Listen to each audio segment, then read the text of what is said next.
MDMA കേസിൽ YouTuber തൊപ്പി എന്ന നിഹാദിനെ പോലീസ് വിശദമായി ചോദ്യം ചെയ്യും. തൊപ്പിയുടെ വാഹനവും പോലീസ് പിടിച്ചെടുത്തു. തമ്മനത്തെ ഫ്ളാറ്റിൽ വെച്ച് തൊപ്പിയുടെ ഡ്രൈവർ ജാബറിൽ നിന്നാണ് MDMA പിടിച്ചെടുത്തത്. കേസിൽ മുൻകൂർ ജാമ്യാപേക്ഷയുമായി തൊപ്പി കോടതിയെ സമീപിച്ചിരുന്നു. കൂടുതൽ വിവരങ്ങളുമായി കൊച്ചിയിൽ നിന്ന് സഹിൻ ആന്റണി ചേരുന്നുണ്ട്. സഹിൻ, തൊപ്പി വീണ്ടും ഒരു കുരുക്കിൽപ്പെട്ടിരിക്കുകയാണ്. എന്താണ് വിശദാംശങ്ങൾ? ഇതിൽ തൊപ്പിയെ തന്നെ പോലീസ് സംശയിക്കുന്ന സാഹചര്യമുണ്ടോ?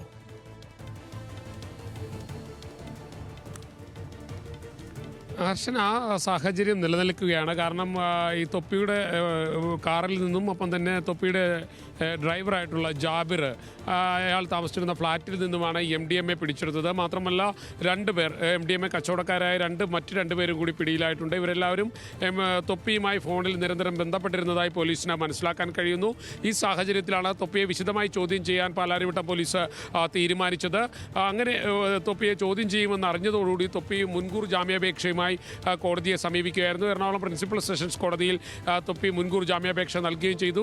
കോടതി 4-ാം തീയതിയിലേക്കാണ് പോലീസിൻ്റെ വിശദീകരണം ആവശ്യപ്പെട്ടിരിക്കുന്നത്. നിലവിൽ തൊപ്പി പ്രതിയല്ലെന്നാണ് പോലീസ് അറിയിക്കുന്നത്. പക്ഷേ ഇയാളെ വിശദമായി ചോദ്യം ചെയ്യേണ്ടതുണ്ട് എന്ന് പോലീസ് പറയുമ്പോഴും തൊപ്പിയുടെ ഫോൺ വിവരങ്ങൾ അടക്കമുള്ള കാര്യങ്ങൾ പോലീസ് ശേഖരിക്കുകയും ചെയ്യുന്നുണ്ട്. എന്തായാലും തൊപ്പിയെ വിശദമായി തന്നെ ചോദ്യം ചെയ്യാനാണ് പാലാരിവട്ടം പോലീസ് തീരുമാനിച്ചിരിക്കുന്നത്.